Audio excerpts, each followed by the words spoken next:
সবাই কেমন আছেন? আশা করি সবাই ভালো আছেন। সো আজকে আমি যে চ্যাপ্টারটা নিয়ে আলোচনা করব সেটা হচ্ছে ধারা। ধারা অনেক ইম্পর্টেন্ট একটা চ্যাপ্টার, কারণ এখান থেকে অনেক প্রশ্নই হয়ে থাকে। আমি এর আগে যে দুইটা ক্লাস নিয়েছি সেটা হচ্ছে লগারিদম এবং সূচক। লগারিদম, সূচক এবং ধারা থেকে আপনারা বিসিএস পরীক্ষায় কিংবা প্রাইমারি পরীক্ষায় অনেকগুলো অঙ্ক পাবেন। বিসিএস পরীক্ষায় আপনি মিনিমাম 3টা ম্যাথ এখান থেকে পাবেন। সো আমি কথা বাড়াবো না, আমি শুরু করতে যাচ্ছি। প্রথমেই আমি সমান্তর ধারা দিয়ে শুরু করব। সমান্তর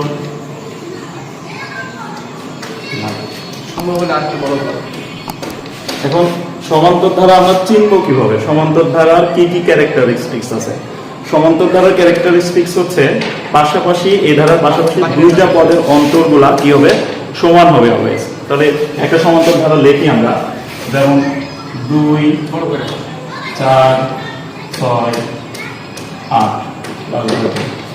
দেখেন এখানে পাশাপাশি দুইটা পদের অন্তর সবসময় সমান। দেখেন দ্বিতীয় পদ, এটা দ্বিতীয় পদ, এটা প্রথম পদ। দ্বিতীয় পদ থেকে যদি প্রথম পদটা আমরা বাদ দিই তাহলে দেখবেন এখানে কত ডিফারেন্স থাকতেছে? 2। আবার তৃতীয় পদ থেকে যদি দ্বিতীয় পদটা বাদ দিই তাহলে ডিফারেন্স কিন্তু 2 থাকতেছে। এখান থেকে দেখে আমরা বুঝতে পারতেছি যে এটা একটা সমান্তর ধারা। তো এই সমান্তর ধারা থেকে কি কি প্রশ্ন হয়? জেনারেলি এখান থেকে প্রশ্ন হয় হচ্ছে যে বলবে যে এই ধারা 20তম পদ কত, কিংবা এই ধারাটার সমষ্টি কত, এই রিলেটেড প্রশ্নগুলো হয়। হ্যাঁ, তো এখানে হচ্ছে শর্টকাট গুলো আছে, আবার বেসিকটাও আছে। আমরা বেসিকটাও দেখব, শর্টকাটটাও দেখব। তো এখানে যে সমান্তর ধারার n-তম পদ, n-তম পদ, সমান্তর ধারার n-তম পদের সূত্রটা হচ্ছে a plus n-1 into D. হ্যাঁ, তাহলে এখানে এটা কি? এটা হচ্ছে প্রথম পদ, প্রথম পদ, আর এই ডিটা হচ্ছে সাধারণ অন্তর, সাধারণ অন্তর। এখন যদি বলি যে সমান্তর ধারা n-তম পদের সমষ্টি কত, তাহলে সমষ্টি আমি সংক্ষেপে লিখতেছি। সমষ্টি এস এন দ্বারা আমরা প্রকাশ করব। সমষ্টি হচ্ছে n/2 into 2a plus n-1 into D. এই দুইটাই এখান থেকে বেসিক সূত্র। সমান্তর ধারার এই দুইটা বেসিক সূত্র। এই দুইটা সূত্রের সাহায্যে আমরা অনেকগুলো অঙ্ক সলভ করতে পারবো। এছাড়া শর্টকাট কিছু সূত্র আছে, অঙ্ক করার সময় আমি শর্টকাট সূত্রগুলো দেখা দেব। দেখেন প্রথম যে অঙ্কটা আমি দেখাবো সেটা হচ্ছে 1, 4, 7 ধারাটির 29তম পদ কত। তাহলে প্রথমে আমাদের এটা আইডেন্টিফাই করতে হবে এই ধারাটি সমান্তর ধারা না কি ধারা, না গুণোত্তর ধারা। দেখেন পাশাপাশি দুইটা পদের অন্তর। এখানে তৃতীয় পদ থেকে আমি যদি প্রথম পদটা বাদ দিই তাহলে দেখেন ডিফারেন্স থাকে 3। আবার তৃতীয় পদ থেকে দ্বিতীয় পদ যদি বাদ দিই তাও ডিফারেন্স 3 থাকে। তাহলে আমরা এটা সহজে আইডেন্টিফাই করতে পারতেছি যে এটা একটা কি ধারা? সমান্তর ধারা। এখন সমান্তর ধারা 29তম পদটা এখানে জানতে চাইছে যে 29তম পদটা কত। তাহলে আমরা জানি কি সমান্তর ধারার n-তম পদটা কি। তাহলে n-তম পদ, n-তম পদ a plus n-1 into D. এখানে কত জানতে চাইছে? 29তম পদ কত। তার মানে এখানে n এর মানটা কত? 29। আর এখানে a মানে কি? a মানে হচ্ছে প্রথম পদ, a মানে হচ্ছে প্রথম পদ, আর এটা হচ্ছে সাধারণ অন্তর, সাধারণ অন্তর।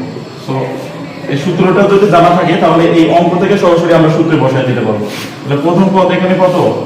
প্রথম পদ হচ্ছে 1। তাহলে 1 প্লাস n এর মান কত? কততম পদ জানতে চাইছে? 29তম পদ। তাহলে 29-1 ইন্টু ডি, সাধারণ অন্তর কত? 3। তাহলে দেখেন 1 প্লাস 28 ইন্টু 3। তাহলে 1 প্লাস এখানে 3 আসলে 24, এখানে হবে 84। তাহলে आंसर হবে কত? 85। দেখেন কত সহজে আমরা এই অঙ্কটা করে ফেলতে পারলাম। এতগুলো কথা দেখার দরকার নাই এখানে। এখানে যদি আপনি বুঝেন এটা তাহলে সরাসরি ক্যালকুলেশনটা করে দেবেন। দেখেন 2 নম্বর অঙ্কটা এখানে বলছে একটা সমান্তর ধারা সাধারণ অন্তর যদি 10 হয় এবং 6তম পদ যদি 52 হয় তাহলে ধারাটির 15তম পদ কত? তাহলে দেখেন এখানে সাধারণ অন্তরটা দেওয়া আছে। হ্যাঁ, সাধারণ অন্তর কত? d সমান দেওয়া আছে। তাহলে d সমান 10, তাহলে দেওয়া আছে কি d সমান 10 দেওয়া আছে এবং দেওয়া আছে কি 6তম পদ 52। তাহলে আমরা যদি লিখি যে n তম পদ কি a + n - 1 * d, আমি সরাসরি যদি লিখি 6তম পদ, 6তম পদ, তাহলে আমরা কি লিখতে পারবো a + 6 - 1 * d। তাহলে দেখেন 6তম পদ কত দেওয়া আছে? 52 দেওয়া আছে, 52। আর a প্রথম পদটা দেওয়া আছে এখানে +5 * এখানে সাধারণ অন্তর 10 দেওয়া আছে। তাই আমরা সহজেই বুঝতে পারবো যে এখানে 5 × 10 = 50 আর এখানে 52। তাহলে 50 থেকে যদি 52 বাদ দিই তাহলে a সমান কত হবে? 2 হবে। হ্যাঁ, আবার বলছে যে ধারাটির 15তম পদ কত? তাহলে ধারাটির 15তম পদ, তাহলে আমি কি লিখতে পারবো? অতএব 15তম পদ এখানে কি হবে? a + 15 - 1 * d। হ্যাঁ, তাহলে এখান থেকে a কত পাইছি? 2 পাইছি, এখানে বসাই দেব জাস্ট 2 প্লাস এখানে 40 ইনটু সাধারণ অন্তর দেওয়া ছিল কত? 10। তাহলে 140 প্লাস 2, তাহলে आंसर কত হলো? 142। এটাই आंसर। দেখেন এখানে আমি দুইটা অঙ্ক লিখেছি। প্রথম অঙ্কটা হচ্ছে 5 + 8 + 11 + 14, ধারাটির কোন পদ 302। হ্যাঁ, আর দ্বিতীয় অঙ্কটা আছে কি 1 + 10 + 5 প্লাস ডট ডট ডট, এই ধারাটির কোন পদ 383। এই দুইটা অঙ্কটা দেখেই বুঝতেছেন সেম। আমি এই 2 নম্বর অঙ্কটা করে দেব, 1 নম্বরটা আপনারা করে কমেন্টে জানাবেন आंसरটা কত। তাহলে এখানে বলছে এটা কি ধারা? এটা সমান্তর ধারা, আমরা বুঝতে পারতেছি কারণ পাশাপাশি দুইটা পদের অন্তর সেম। সো এখানে বলছে কোন পদ 383, তার মানে n তম পদ দেওয়া আছে। তাহলে আমরা জানি কি n তম পদ কি? তাহলে জানি আমরা n তম পদ সমান আমরা জানি a + n - 1 * d। এখানে এই n টার মানটা আমরা জানি না, এটা কোন পদ? এই কোন পদটা হচ্ছে n, আর n তম পদটা দেওয়া আছে এটা হচ্ছে 383। আর হচ্ছে a মানে কি? প্রথম পদ, প্রথম পদটা কত? 1, n - 1 * d। d মানে কি? সাধারণ অন্তর, তাই আমি ডিটেইল দেখলাম না। সাধারণ অন্তর দ্বিতীয় পদ বিয়োগ প্রথম পদ কিংবা তৃতীয় পদ বিয়োগ দ্বিতীয় পদ, যেকোনো একটা করলেই হবে। সো এখানে সাধারণ অন্তর হচ্ছে 2। এখানে তাহলে কত? 383, এখানে 1 + 2n - 2, তাহলে এখানে কত হবে? দেখেন এখানে যোগ বিয়োগ করলে 2n = 384। তাহলে n সমান কত হবে? n সমান হবে 192। এটাই आंसर। এই সেম ম্যাথটা এটাও সেম, আপনারা প্রথমটা করে কমেন্ট বক্সে আমাদের উত্তরটা জানাবেন। দেখেন এখানে বলছে পদ সংখ্যা নির্ণয়, এরকম অঙ্কগুলো আসে তাই। এর মধ্যে 20 + 25 + 30 + 140 ধারাটিতে মোট কতটি পদ আছে? আবার নিচেরটাও দেখেন সেম অঙ্ক, বলছে 13 + 20 + 27 + 34 + ডট ডট 111 ধারাটির পদ সংখ্যা কত? তাহলে আমরা পদ সংখ্যা কিভাবে বের করব? তাহলে পদ সংখ্যা শর্টকাটে বের করা সূত্র হচ্ছে, এখানে আমি লিখে দিই সূত্রটা। পদ সংখ্যা ইকুয়াল শেষ পদ বিয়োগ প্রথম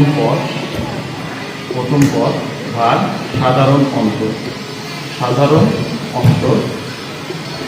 প্লাস 1। এটা হচ্ছে পদ সংখ্যার সূত্র। সো প্রথম অঙ্কটা আপনারা করবেন, 2 নম্বর অঙ্কটা আমরা করে দেব। তাহলে বলছে এই ধারাতে পদ সংখ্যা কত? তাহলে পদ সংখ্যা সমান আমরা কি জানি? পদ সংখ্যা, তাহলে সূত্র আমি উপরে লিখে দিছি। দেখেন ওখানে বলছে শেষ পদ, তাহলে শেষ পদ এখানে কত? 111 বিয়োগ প্রথম পদ কত? 13।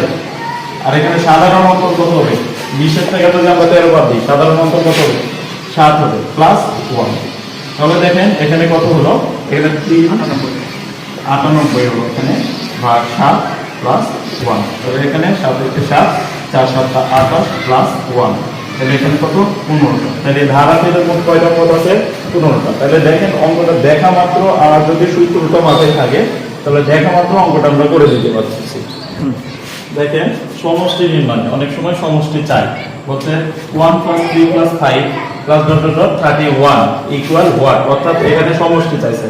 আবার 2 নম্বর অঙ্কটা বলছে যে 7 + 12 + 17 ধারাটির 30টি পদের সমষ্টি কত।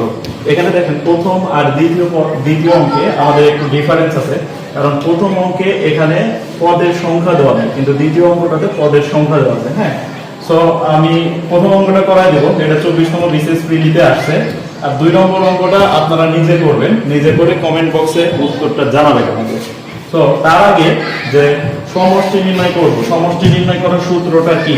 এখন যে সূত্রটা আছে আমি প্রথমে লিখে দিচ্ছি যে n-তম পদের সমষ্টি, n-তম পদের সমষ্টি সমষ্টি Sn সমান লিখে দিয়েছিলাম n/2 + 2a + n-1 * d। এর আগে আবার এটা n-তম পদ দিয়ে করতে হবে। সো এভাবে অঙ্কটা যদি আমি করি তাহলে অঙ্কটার ভলিউম অনেক বড় হয়ে যায়, তাই আমি শর্টকাটে এই অঙ্কটা করব। কিভাবে করব দেখেন, এখানে সূত্রটা হচ্ছে সমষ্টি নির্ণয়ের যে সূত্র আছে, সমষ্টি সমান পদ সংখ্যা ইনটু প্রথম পদ প্লাস শেষ পদ ডিভাইড 2। এটা হচ্ছে সমষ্টি নির্ণয়ের সূত্র। হ্যাঁ, তাহলে এই ধারাটা প্রথমে আমাদের কি নির্ণয় করতে হবে, পদ সংখ্যা। তাহলে পদ সংখ্যা আমি কিভাবে নির্ণয় করব, আগের অঙ্কটাতে পদ সংখ্যা কিভাবে নির্ণয় করছিলাম, যে পদ সংখ্যা এভাবে নির্ণয় করছিলাম যে শেষ পদ বিয়োগ প্রথম পদ, তাহলে 31 - 1 ডিভাইড কি হবে, সাধারণ অন্তর এখানে কত হবে, 3 থেকে যদি আমরা 1 বাদ দিই তাহলে কত হবে, 2 হবে, প্লাস 1, তাহলে এখানে কত হবে, দেখেন 15 + 1 তাহলে কত হলো, 16। তাহলে পদ সংখ্যা কত হলো, 16। তাহলে সমষ্টি আমি কিভাবে বের করব দেখেন, সমষ্টি ওখানে কি বলছিলাম, পদ সংখ্যা। তাহলে পদ সংখ্যা কয়টা পেলাম, 16টা পাইলাম, ইনটু এখানে কি বলছি, প্রথম পদ প্লাস শেষ পদ। তাহলে প্রথম পদ কত, 1, আর এখানে শেষ পদ হচ্ছে 31 ডিভাইড কত হবে, 2। তাহলে হচ্ছে কত হবে, 16 গুণ 32/2। তাহলে কত হবে, 16, আর এখানে যদি কাটাকাটি করি 16 হবে, 16। তাহলে কত হবে, এখানে যদি গুণ করি তাহলে 256। দেখেন তাহলে কত সহজে আমি এই অঙ্কটা করে ফেলতে পারলাম। আর যদি আগে প্রথম নিয়মে করতাম তাহলে অঙ্কটা অনেক বড় হতো। দেখেন এখানে আমি 2টা অঙ্ক লিখছি, প্রথমটা হচ্ছে log 11 প্লাস log 121 আর প্লাস ডট ডট ডট ধারাটির 10টি পদের সমষ্টি কত। আবার এখানে বলছে log 2 plus log 4 plus log 8 plus dot dot dot ধারাটির 10টি পদের সমষ্টি কত। এই 2টা অঙ্ক সেম, আমি 2 নম্বর অঙ্কটা করে দিব, আর 1 নম্বর অঙ্কটা আপনারা করবেন, আমি হিন্টস দিয়ে দেব প্রথম দ্বিতীয় অঙ্কটা করার পর। তাহলে দেখেন এইটা যদি আমরা লিখি, এইভাবে লিখি যে এখান থেকে log 2 পাওয়ার 1 plus log 2 square plus log 2 cube plus dot dot. হ্যাঁ, তাহলে দেখেন আমি লগ চ্যাপ্টার যখন করাই তখন বলে দিয়েছিলাম যে লগ যদি এরকম থাকে তাহলে এই মাথার উপর যেটা থাকে সেটা নিচে আসতে পারে, মানে মাথার উপর থাকলে পায়ে আসতে পারে। তাহলে এখানে আমরা দেখতে পারবো 1 log 2 plus 2 log 2 plus 3 log 2 plus dot. তাহলে এখান থেকে আমি যদি log 2 দেখেন প্রতিটাতে log 2 আছে, তাহলে এখান থেকে আমরা log 2 কমন নিতে পারি। যদি log 2 কমন নিই, তাহলে log 2 কমন নিলে কি থাকে, 1 plus 2 plus 3 plus dot dot dot. দেখেন এখানে এটা n সংখ্যক পদ, এটা আছে 1 প্লাস 2 প্লাস 3। হ্যাঁ, তাহলে আমরা আরেকটা কথা বলতে ভুলে গেছি যে কোন ধারার n সংখ্যক স্বাভাবিক সংখ্যার সমষ্টি, n সংখ্যক স্বাভাবিক সংখ্যার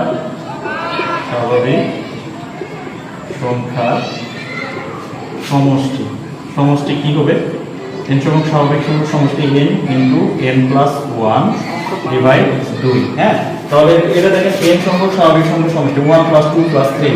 হ্যাঁ, তাহলে দেখেন যে এখানে কয়টা পদের সমষ্টি এসেছে, 10টা পদের সমষ্টি এসেছে। তাহলে এরকম মনে করেন 1 2 3 4 এরকম 10টা পদ আছে। তাহলে log 2 যা আছে তাই ইনটু এখানে n সংখ্যক স্বাভাবিক পদের সমষ্টি আমি কি বলছি, n ইনটু n প্লাস 1, তার মানে এখানে 10টা পদের সমষ্টি চাইছে। তাহলে দেখো 10 ইনটু 10 প্লাস 1 ভাগ 2। হ্যাঁ, এখানে log 2 আর এখানে হবে 5, এখানে 5 আছে, এখানে ইনটু, তাহলে এখানে কত আনসার হবে, 55 log 2। তাহলে এইটা আনসার। হ্যাঁ, তাহলে কত সহজে আমরা অঙ্কটা করে দিতে পারলাম। এই অঙ্কটা একটু আমি হিন্টস দিয়ে দিই আপনাদের, আপনারা করে আনসারটা আমাদের কমেন্ট বক্সে জানাবেন। তো দেখেন এইটাতে আমরা কিভাবে লিখতে পারি, log 11 power 1 plus log 11 square plus log 11 cube। Already আপনারা বুঝে গেছেন আমরা কিভাবে হবে। তাহলে এখানে কি হবে, log 11 plus 2 log 11 plus 3 log 11। হ্যাঁ, এখান থেকে log 11 যদি আমরা কমন নিই তাহলে এখানে কি হবে 1 plus 2 plus 3 কনভার্ট হবে আগেরটার মতো। তাহলে এটার আনসার পাইছিলাম 55। তাহলে এখানে সরাসরি ওই অঙ্কটা করলে এখানে 55 log 11 করে দিলাম। হাই ভিউয়ার্স, আজকে এ পর্যন্তই। আজকে আমরা যে জিনিসটা দেখলাম, ধারার সমান্তর ধারাটা আমরা সলভ করলাম। হ্যাঁ, সমান্তর ধারাটা আশা করি আপনারা বুঝতে পারছেন। সো যদি আমার ক্লাসটা ভালো লাগে তাহলে আমাদের ইউটিউব চ্যানেল আছে, চ্যানেলটা সাবস্ক্রাইব করবেন এবং আমাদের সাথেই থাকবেন।